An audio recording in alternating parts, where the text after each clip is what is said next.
Hey guys, I welcome you all to Study IQ। मैं हूं प्रशांत धवन और इस वीडियो में हम लोग बात करेंगे प्रधानमंत्री नरेंद्र मोदी जी की रीसेंट इनफॉर्मल रशिया विजिट के बारे में। यहाँ पे रशिया के प्रेसिडेंट व्लादिमीर पुतिन से मिले, यहाँ पर क्या बातचीत हुई, किन मुद्दों पर यहाँ पर डिस्कशन हुआ, ये सब हम जानेंगे। तो ये सब पॉइंट्स हम इस वीडियो में कवर करेंगे। पहली बात तो इस इनफॉर्मल विजिट के सारे डिटेल्स मैं आपको बताऊंगा, काफ़ी इंपॉर्टेंट है। यहाँ पर सोची क्यों चुना गया, सोची इंपॉर्टेंट क्यों है। फिर यहाँ पर ये बात करेंगे कि रशिया आज भी इंडिया के लिए इतना इंपॉर्टेंट क्यों है, इवन दो इंडिया आज के टाइम में ज़्यादा वेपन्स खरीद रहा है फ्रॉम US और फ्रांस और इसराइल, और रशिया से कम वेपन्स खरीद रहा है, मगर तब भी रशिया इतना इंपॉर्टेंट क्यों है। फिर हम ये भी एक डिस्कस करेंगे, पहलू काफ़ी इंपॉर्टेंट है। जिस तरीके से अभी क्वाड की बातें चल रही है, क्वाड आपको पता है इनफॉर्मल ग्रुप है, ऑस्ट्रेलिया, जापान, US, इंडिया का। इनफॉर्मल क्योंकि अभी इसकी कोई अनाउंसमेंट हुई नहीं है, कुछ ऑफिशियल हुआ नहीं है, मगर माना ये जा रहा है कि इंडो पैसिफिक रीजन में ये सारी कंट्रीज मिलकर चाइना को काउंटर करने की कोशिश करेगी। तो जब इंडिया क्वाड में पार्टिसिपेट करेगा, उससे इंडिया रशिया के रिलेशंस किस तरीके से इम्पैक्ट होंगे। और फाइनली मैं आपको बताऊंगा कि इंडिया रशिया किस तरीके से मिलकर बांग्लादेश के पहले न्यूक्लियर पावर प्लांट पे काम कर रहे हैं। इंडिया की इन्वॉल्वमेंट यहाँ पर कहाँ तक है, आगे जाकर वियतनाम में भी दोनों कंट्रीज मिलके न्यूक्लियर पावर प्लांट बना सकते हैं, आगे जाकर क्या स्कोप है, यहाँ पर दोनों देशों की स्ट्रेटजी क्या है, इंटरेस्ट क्या है। A lot to know, a lot to discuss as always. So let's start our video now, shall we. और स्टडी IQ का डिस्काउंट चल रहा है इस वक्त for our pen drive and Android courses. आपको पता है हमारे pen drive and Android courses इन सब एग्जाम्स के लिए आते हैं, SSC bank, RBI grade B और UPSC optional, UGC NET, various exams के पेन ड्राइव और एंड्रॉइड कोर्सेज आपको मिलेंगे studyiq.com पे। और अभी डिस्काउंट चल रहा है 28 मई 2018 तक, अप टू 50% का भारी डिस्काउंट आपको मिलेगा। तो अवेल करिए discount by going to studyiq.com। 21 मई 2018 को हमारे देश के प्रधानमंत्री मोदी जी रशिया गए थे, व्लादिमीर पुतिन जो रशिया के प्रेसिडेंट हैं इनसे मिलने। काफ़ी इंपॉर्टेंट मीटिंग थी, और मगर सबसे इंपॉर्टेंट बात यहाँ पर यह है, ये एक फॉर्मल विजिट नहीं थी।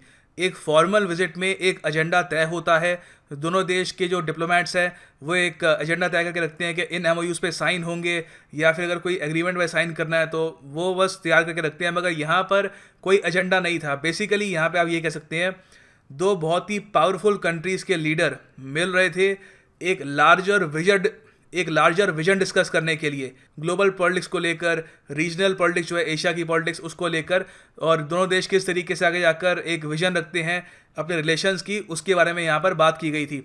तो जो ये मीटिंग है ये रशिया में तो हुई थी, मगर रशिया के किस शहर में हुई थी, ये हुई थी सोची में। सोची रिसेंटली काफ़ी हद तक न्यूज़ में था। इसमें 2014 के विंटर ओलंपिक्स हुए थे, पैरालंपिक्स भी यहाँ पे हुए थे। उसके अलावा 2018 का जो फीफा वर्ल्ड कप है उसमें जो होस्ट सिटीज़ है उसमें से एक सोची भी है। और उसके अलावा भी काफ़ी फेमस सिटी है रशिया के लिए, काफ़ी इंपॉर्टेंट टूरिस्ट डेस्टिनेशन है। और ये मैं एक बार जरा मैप में आपको दिखा देता हूँ कि ये सिटी है कहाँ पर। देखो, ये है हमारा प्यारा भारत, और यहाँ से हमको जाना होगा नॉर्थ वेस्ट की तरफ, तो यहाँ पे आता है रशिया। और आप रशिया में देखोगे, यहाँ पर रशिया के बिल्कुल करीब है ब्लैक सी। आप देखोगे ये है ब्लैक सी और ये है मेडिटेरेनियन, और ब्लैक सी के बिल्कुल करीब आपको दिखेगा सोची। सोची ऑफ कोर्स एक रशियन सिटी है, और ये जॉर्जिया की बॉर्डर के बहुत ज़्यादा करीब है। और अगर एग्जाम में इससे रिलेटेड क्वेश्चन आएगा तो आपसे ये पूछ सकते हैं कि क्या सोची को डायरेक्ट एक्सेस मिलता है ब्लैक सी का, क्या ये ब्लैक सी के करीब है, क्या ये कोस्टल सिटी है, तो वहाँ पे आपका आंसर होगा बिल्कुल यस, ये है। ठीक है, तो ये यहाँ पर है सोची, और यहाँ पर मिले थे मोदी जी और व्लादिमीर पुतिन। अब देखो, सोची में कोई MOU साइन नहीं हुआ, कोई एग्रीमेंट साइन नहीं हुआ। इसका ये मतलब नहीं है कि दोनों देशों के लीडर्स चेस खेल के वापस आ गए। यहाँ पे काफ़ी इंपॉर्टेंट इश्यूज़ पर बातचीत हुई और एक बेटर अंडरस्टैंडिंग डेवलप करने की कोशिश करी गई, क्योंकि इन दी एंड दोनों देशों के जो बड़े निर्णय हैं इन लीडर्स को ही लेने हैं। ऑलराइट, तो देखो यहाँ पर पहले तो एग्री किया गया दोनों देशों के लीडर्स द्वारा कि एक स्ट्रेटेजिक इकोनॉमिक डायलॉग बनाया जाएगा नीति आयोग ऑफ इंडिया और ministry of economic development of Russia के बीच में। तो रशियन फेडरेशन में इनकी मिनिस्ट्री है, ministry of economic development.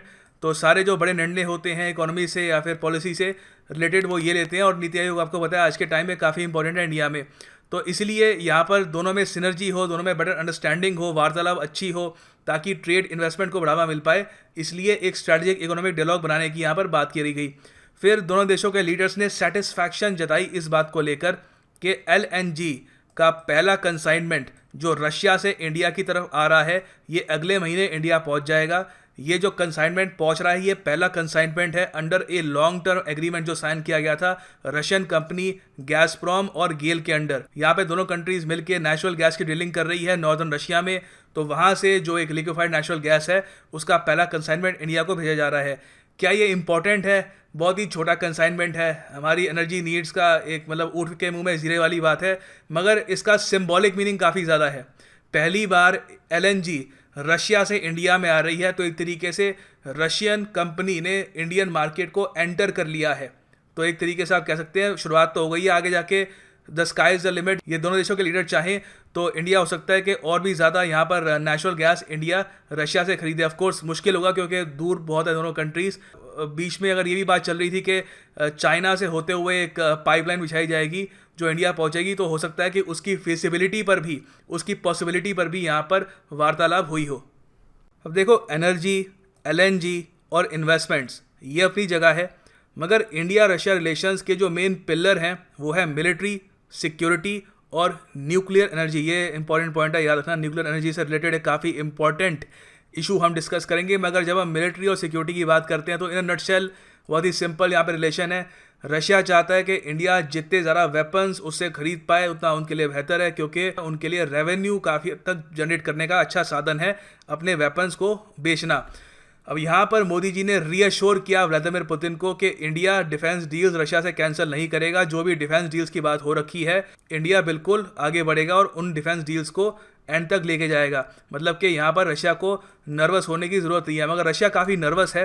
Nervous होने की वजह भी है क्योंकि क्या क्या देखो, सन 2010 से अगर हम देखें, रशिया की डिफेंस सेल्स ज़्यादा आगे नहीं बढ़ पाई।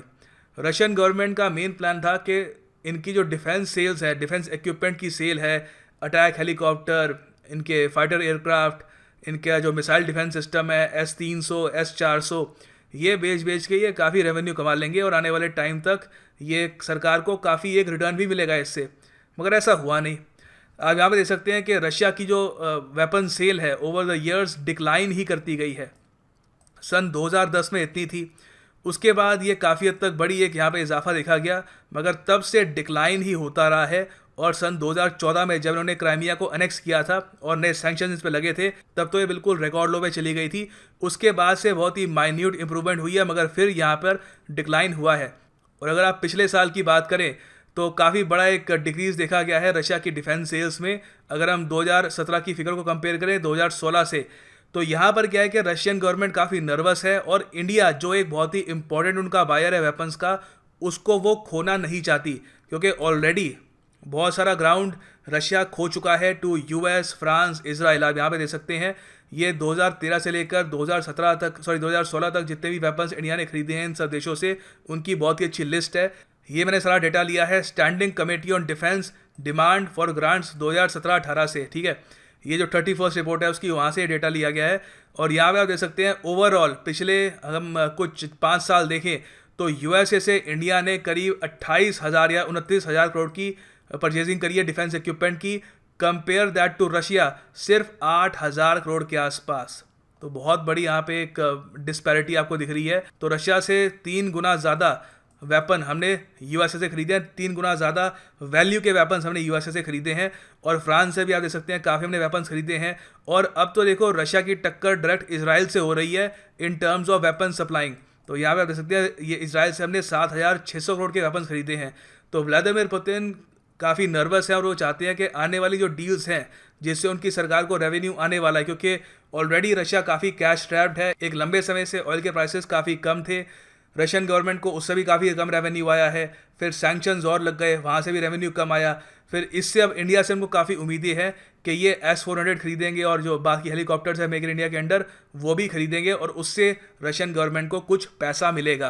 तो देखो रशियन गवर्नमेंट को यहाँ पे इस बात का डर नहीं है कि इंडिया अपने आप ये डील कैंसिल कर लेगा। मेन इनको डर ये है कि इंडिया यूएसए के दबाव में आकर ये डील कैंसिल ना कर दे, क्योंकि यूएसए ने आपको पता है CAATSA के अंडर रशिया पे सैंक्शंस लगा रखे हैं और खुलेआम ये डिक्लेयर कर दिया है कि किसी ने भी अगर मिलिट्री इक्विपमेंट बड़े स्केल पर खरीदा रशिया से तो उस कंट्री पर भी सैंक्शंस लगा दिए जाएंगे। तो यहाँ पर रशियन गवर्नमेंट कंसर्न्ड है कि इंडिया डर के यहाँ पर S-400 मिसाइल की जो डील है, जो 39,000 करोड़ की डील है, ये आप इमेजिन कर सकते हैं। ये डील एक बार हो जाए तो जो मैंने आपको टेबल दिखाया था अभी, वहाँ पे रशिया नंबर 1 पे आ जाएगा, फ्रांस, इजराइल सबको पीछे छोड़ देगा। बहुत ही बड़ी डील है ये, और रशियन गवर्नमेंट काउंट कर रही है कि ये डील फाइनली, ये 1.5 साल से चल रही है, फाइनली ये कंप्लीट होगी और इनको ये पेमेंट मिलेगी। मगर अगेन पीएम मोदी ने यहाँ पे रीअश्योर किया है रशिया को कि सैंक्शंस लगे या ना लगे, जो भी हो, हम ये डील करेंगे, हम अमेरिका को अपनी फॉरेन पॉलिसी डिक्टेट नहीं करने देंगे। ऑफ कोर्स ये अभी इन्होंने बोला है, मगर साथ ही साथ इंडियन डिप्लोमेट्स लॉबिंग कर रहे हैं यूएसए में ताकि इंडिया को एक वेवर मिल जाए इस डील के लिए। मगर देखना होगा कि इन दी एंड क्या होता है। व्हाइट हाउस में इस वक्त काफ़ी, आप कह सकते हैं, अनस्टेबल व्यक्ति बैठे हैं, अनस्टेबल प्रेसिडेंट बैठे हैं, डोनाल्ड ट्रंप। वो हो सकता है कि यहाँ पर कहीं देखी जाएगी, एक बार सैंक्शन लगाई दो उन पर, तो ये भी एक काफ़ी बड़ा डेंजर है। और इसीलिए यहाँ पे इनफॉर्मल समिट में ये इशू काफ़ी इंपॉर्टेंट था। अब देखो यहाँ पर ऐसा नहीं है कि सारा जो प्रेशर है रशिया पर है कि उनको रेवेन्यू चाहिए, रेवेन्यू नहीं आएगा। यहाँ पर इंडिया पर भी प्रेशर है, क्योंकि इंडिया को वो S-400 मिसाइल डिफेंस सिस्टम चाहिए अगर इंडिया 2 फ्रंट वॉर के लिए प्रिपेयर करना चाहता है with Pakistan and China. India की इंटरनल सिक्योरिटी के लिए काफ़ी इंपॉर्टेंट है। हमारी जो नीड्स हैं वो काफ़ी हद तक फुलफिल होती है S-400 से। उसके अलावा एक और प्रोजेक्ट है जिसमें कमाव हेलीकॉप्टर्स रशिया बनाएगा इंडिया में अंडर मेक इन इंडिया। 200 कमाव हेलीकॉप्टर बनेंगे, और ये भी हमारी मिलिट्री को चाहिए, हमारी एयरफोर्स को चाहिए, हमारी नेवी को भी मिलेंगे ये। तो ये भी काफ़ी इंपॉर्टेंट है, और इससे मेक इन इंडिया के अंडर इंडिया में जॉब्स भी क्रिएट होंगी, हमारी कंपनीज को भी फ़ायदा होगा। तो ये सारे जो जॉइंट वेंचर्स हैं ये भी अफेक्ट हो सकते हैं। तो डेफिनेटली यूएस के सैंक्शंस की यहाँ पर काफ़ी बात करी गई थी, और आप ये भी कह सकते हैं कि ये विजिट हुई ही इसी सैंक्शन के डर से है। और एक तरीके से ये जो इनफॉर्मल विजिट है, ये यूएसए को एक मैसेज भी सेंड किया गया है यहाँ पे दोनों कंट्रीज़ द्वारा कि आपके डर से हमारे रिलेशंस अफेक्ट नहीं होंगे। अब देखो, हर देश का अपना तरीका होता है अपनी नाखुशी कन्वे करने का। इंडिया ने अपनी नाखुशी कन्वे करी एक तरीके से इस इनफॉर्मल समिट में पार्टिसिपेट करके, यूएसए को एक सटल मैसेज भेज दिया कि इंडिया की फॉरेन पॉलिसी काफ़ी इंडिपेंडेंट है। साथ ही साथ टर्की को अगर हम देखें, टर्की भी इसी प्रॉब्लम में उलझा हुआ है, इनको भी S-400 खरीदना है और भी बहुत सारे वेपन्स खरीदने हैं रशिया से, मगर इनके भी जो सारी अभी सेल है ये अटकी हुई है। और रिसेंटली अंकारा जो कैपिटल है टर्की की, वहाँ पे इनके फॉरेन मिनिस्टर ने ये बहुत ही तीखा बयान दिया कि हम रिटेलिएट करेंगे अगर यूएसए ने हमारी वेपन सेल को होल्ड कर दिया, रोक दिया फ्रॉम रशिया, और अगर हम पे सैंक्शन लगा दिए। तो यहाँ पे इनका ये बयान था, if USA imposes sanctions on us. ये इनको ये डर था ना कि अगर टर्की ये यहाँ से रशिया से वेपन खरीदता है तो उन पर भी सैंक्शंस लगेंगे। तो ये कह रहे हैं कि अगर यूएसए हम पे यानी टर्की पे सैंक्शन लगाता है और या फिर ऐसा कोई कदम उठाता है, कह रहे टर्की विल एब्सोल्युटली रिटेलिएट, हमारा अपने एक जवाबी कार्रवाई होगी। ऑफ कोर्स इनका जो एक बयान है काफ़ी तीखा है, आप ये भी कह सकते हैं कि डिप्लोमेटिक भी नहीं है, और ये इसलिए भी है जो वो जेरूसलम वाला इशू था उसको भी लेकर है, ठीक है। तो ये सारी चीज़ें कंपाउंड करती हैं। इंडिया ऑल टुगेदर एक डिफरेंट प्लेइंग फील्ड पे खड़ा है, हमारे स्टेक काफ़ी बड़े हैं, डील्स काफ़ी बड़ी है, कल को हमें यूएसए के साथ और जगह भी कोऑपरेट करना है। तो हम किसी भी कंट्री के साथ बिल्कुल रिलेशन ख़राब भी नहीं करना चाहते, मगर हमारा मेन ऑब्जेक्टिव ये रहता है कि जो हम चाहते हैं वो हमको मिल जाए। अब देखो, ये सब सिनेरियो इंडिया के लिए काफ़ी सरप्राइजिंग इसलिए भी है क्योंकि इंडियन डिप्लोमेट्स काफ़ी सरप्राइज थे जब यूएसए में ये सैंक्शंस पास कर दिए गए, बिना ये बात कंसिडर किए कि इनके बहुत सारे एलाइड कंट्रीज़ हैं, उनको डायरेक्ट लॉस होगा इससे। तो इंडिया को काफ़ी सरप्राइज लगा कि इंडिया को यहाँ पर वेवर इमीडिएटली नहीं मिलेगा और यहाँ पर काफ़ी मुशक्क़त करनी पड़ेगी। तो यहाँ पर मतलब ये निकल रहा है कि यूएसए एक बहुत ही अनप्रेडिक्टेबल कंट्री है, स्पेशली अंडर डोनाल्ड ट्रंप। तो ऐसे सिनेरियो में और ज़्यादा इम्पॉर्टेंट हो जाता है कि हम अपनी डिफेंस परचेजेस डाइवर्सिफाई करें। हम एक कंट्री से यानी यूनाइटेड स्टेट्स ऑफ अमेरिका से अब तक आपने देखा होगा पिछले 5 साल से बहुत सारे वेपन्स खरीद चुके हैं। तो ऐसा नहीं होना चाहिए कि जो हमारा मिसाइल डिफेंस सिस्टम है, हमारे एयरक्राफ्ट हैं, सब कुछ यूएसए से आ रहे हैं, क्योंकि जिस तरीके की इनकी पॉलिसी है अमेरिका फर्स्ट, उसमें ये बहुत ही शॉर्ट टर्म व्यू को देख रहे हैं। चाइना आज के टाइम में आने वाले 50 साल को देख रहा है, यूएसए में मैं कहूँगा अंडर डोनाल्ड ट्रंप आने वाले 3-4 साल को देख रहा है बस। उसके बाद इनको एशिया पैसिफिक में क्या करना है, किस तरीके से इंडिया की ज़रूरत पड़ेगी, किस तरीके से रशिया को चाइना की तरफ धकेल रहे हैं, उसकी तरफ इनका ज़्यादा अभी व्यू नहीं है। ये अपनी डोमेस्टिक पॉलिटिक्स में उलझे हुए हैं और उसके लिए अपनी जो फॉरेन पॉलिसी है लॉन्ग टर्म, उसको बिल्कुल यहाँ पर डिस्ट्रॉय कर रहे हैं। तो इंडिया के लिए यहाँ पर एक सिंपल यहाँ पर लेसन ये है, do not put all your eggs in one basket. ये कहावत है अंग्रेज़ी ये एक इंग्लिश कहावत है। इसका मतलब है कि एक ही बास्केट में सारे अंडे मत डालो, क्योंकि मान लो अगर आप सारे जो अपने अंडे हैं एक ही बास्केट में डाल देते हो, यहाँ पे इस बास्केट को कुछ हो गया तो आपके सारे अंडे गायब, आपके पास कुछ भी अब खाने को नहीं है। तो ऑफकोर्स यहाँ पे इडियोमैटिक वे में कह रहा हूँ कि अगर हम बिल्कुल यूएसए पे डिपेंडेंट हो जाते हैं, सारे वेपन्स उनसे खरीदना स्टार्ट कर देते हैं, सारे वेपन्स उनसे खरीदना स्टार्ट कर देते हैं, और कल को वहाँ पे डोनाल्ड ट्रंप कोई नया यहाँ पे तुगलकी फरमान जारी कर देते हैं कि आज से हम वेपन्स के जो स्पेयर पार्ट है वो प्रोवाइड नहीं करेंगे या कुछ और कर देते हैं, तो इंडिया को काफ़ी लॉस हो सकता है। It is to risky. तो ऐसे सिनारियों में रशिया इंडिया के लिए और ज़रा इंपॉर्टेंट हो जाता है, क्योंकि रशिया इंडिया को एक बहुत अच्छी ऑप्शन देता है डाइवर्सिफिकेशन की। अब देखो यहाँ पर एक मल्टीपोलर वर्ल्ड बनाने की भी बात करी गई, मगर प्रॉब्लम यहाँ पर यह है कि मल्टीपोलर वर्ल्ड किस तरीके से बनेगा, यहाँ पर दोनों कंट्रीज़ का व्यू काफ़ी डिफरेंट है। रिसेंटली आपको पता होगा कि इंडिया क्वाड ग्रुपिंग में शामिल हो चुका है, ये न्यूज़ में काफ़ी हद तक था। जॉइंट सेक्रेटरी इन सब कंट्रीज़ के जापान, ऑस्ट्रेलिया, इंडिया और यूएस, इन सब के जो जॉइंट सेक्रेटरीज़ हैं मिले थे during the ASEAN summit in Philippines, और ये बात चल रही थी कि शायद ये कंट्रीज़ मिल के एक ऑफिशियल ग्रुप बना ले जिसका नाम होगा क्वाड, और ये हर तरीके से चाइनीज़ इन्फ्लुएंस को काउंटर करेगा इन एशिया पैसिफिक रीजन और उसके बियॉन्ड भी। और ये भी बात चल रही थी कि ये सारी कंट्रीज़ मिलके शायद एक फाइनेंशियल इंस्टीट्यूशन बना ले जो चाइना का जो one belt one road initiative है उसके काउंटर खड़ा हो, उसके अगेंस्ट खड़ा हो, और ज़्यादा रिस्पॉन्सिबली लोन बांटे, जिस तरीके से चाइना लोन बांट रहा है वैसे लोन ना बांटे। तो बहुत बड़ा एक प्लान था और उसकी बात चल रही थी, और रशिया से काफ़ी कंसर्न्ड है। अभी के लिए क्वाड में कुछ ज़्यादा अभी तरक्की हुई नहीं है। बाय द वे मैंने क्वाड पे एक अलग से वीडियो बना रखी है, करीब 1 लाख लोग इसको देख चुके हैं, आप भी उसको देख सकते हैं। ये इसका थंबनेल है, और आप सर्च करेंगे स्टडी IQ द क्वाड तो आपको वो वीडियो भी आराम से मिल जाएगी। उसमें मैंने इसका जो थॉट है वो और अच्छे से समझा रखा है। तो अभी के लिए क्या है कि रशिया के जो फॉरेन मिनिस्टर हैं रिसेंटली उन्होंने ये बयान दिया था कि एशिया पैसिफिक ओपन होना चाहिए और यहाँ पे कोई ब्लॉक नहीं होना चाहिए। ये बहुत इंटरेस्टिंग है, मतलब कि रशिया ने ओपनली मीडिया में ये कह दिया है कि हम इंडिया के क्वाड इनिशिएटिव का समर्थन नहीं करते, और ये आने वाले टाइम में इंडिया और रशिया के लिए एक टेस्टिंग एंगल होगा कि क्या इंडिया क्वाड को भी ज्वाइन कर सकता है, क्वाड में अपनी इन्वॉल्वमेंट को मेंटेन कर सकता है और साथ ही साथ रशिया को भी खुश रख सकता है। क्योंकि देखो, अगर इंडिया क्वाड में इन्वॉल्वमेंट अपनी बढ़ाएगा तो ऑब्वियस ही बात है इंडिया वेस्टर्न कंट्रीज़ के और ज़्यादा करीब हो जाएगा। वेस्टर्न कंट्रीज़ वो हेमिस्फीयर वाली नहीं कह रहा मैं, यहाँ पे मतलब ऑस्ट्रेलिया भी वेस्टर्न कंट्री है, यूएसए भी है, जापान एक काफ़ी बड़ा एलाई है यूएसए का।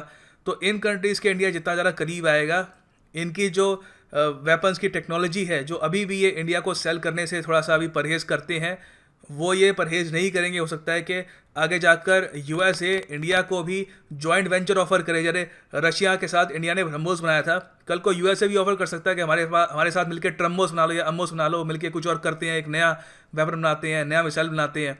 तो ये एक पॉसिबिलिटी है, और रशिया इससे काफ़ी हद तक वाकिफ़ है और उन्होंने ये एक्सप्रेस भी कर लिया है। फाइनली देखो, न्यूक्लियर पावर की अगर हम बात करें तो वहाँ पर इंडिया और रशिया मिल के आगे बढ़ रहे हैं, और उसमें फ्यूचर काफ़ी अच्छा है दोनों कंट्रीज़ का। आपने नाम सुना होगा रूपपुर न्यूक्लियर पावर प्लांट का। ये बांग्लादेश का पहला न्यूक्लियर पावर प्लांट होगा।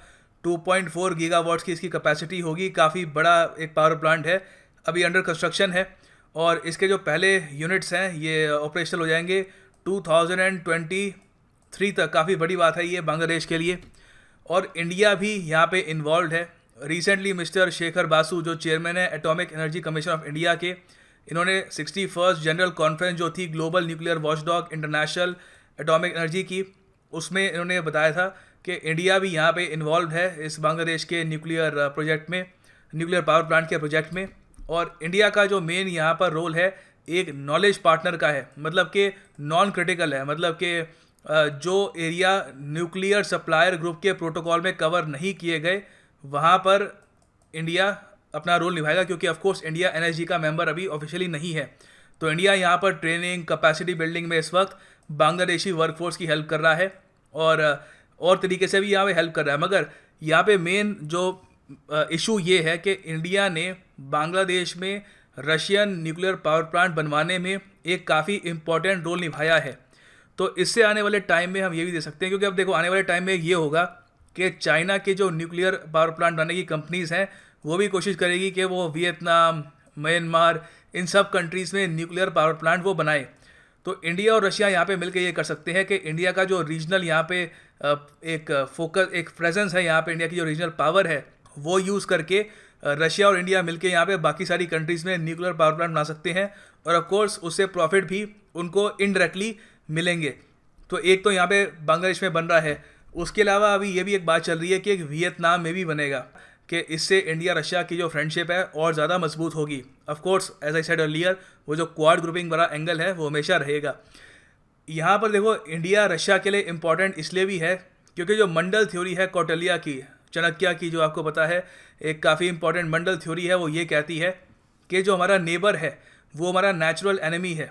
जो नेबर होगा आपका, क्योंकि ऑब्वियस ही बात है उसके साथ आपका कंपटीशन होगा और हमेशा कोई ना कोई बॉर्डर को लेकर इशू होगा, और नेबर के साथ वॉर होने के चांसेस भी काफ़ी ज़्यादा हैं। तो नेबर हमेशा आपका एक नेचुरल एनिमी रहेगा, जैसे इंडिया चाइना है, और जो आपके नेबर का नेबर है वो आपका दोस्त रहेगा। तो ये कौटिल्य की फिलॉसफी कहती है, और आज के टाइम में भी ये बिल्कुल सही है। यहाँ पे आप देख सकते हैं इंडिया चाइना के बीच में आज के टाइम में एक राइवलरी चली रही है। रिसेंटली वुहान समिट हुआ है, मगर वो काफ़ी शॉर्ट टर्म है। लॉन्ग टर्म में ऑफ कोर्स इंडिया चाइना के काफ़ी इश्यूज़ हैं। ये साउथ तिब्बत जो मानते हैं अरुणाचल प्रदेश को, उसको लेकर एक काफ़ी सीरियस हैं, और ये चाहते हैं कि इस रीजन को ये वापस कैप्चर करेंगे। अक्सी चिन का इशू है, और भी यहाँ पे काफ़ी इशू हैं लैंड बॉर्डर को लेकर।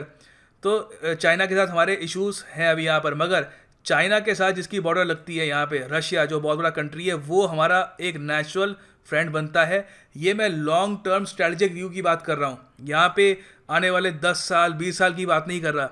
जब ये कंट्रीज़ बहुत ज़्यादा डेवलप हो चुके होंगे, बहुत ज़्यादा मैच्योर हो चुके होंगे, तब ये समीकरण यही बनेंगे कि इंडिया रशिया एक तरीके से चाइना को यहाँ पर चेक में रखने के लिए भी काफ़ी इंपॉर्टेंट होंगे।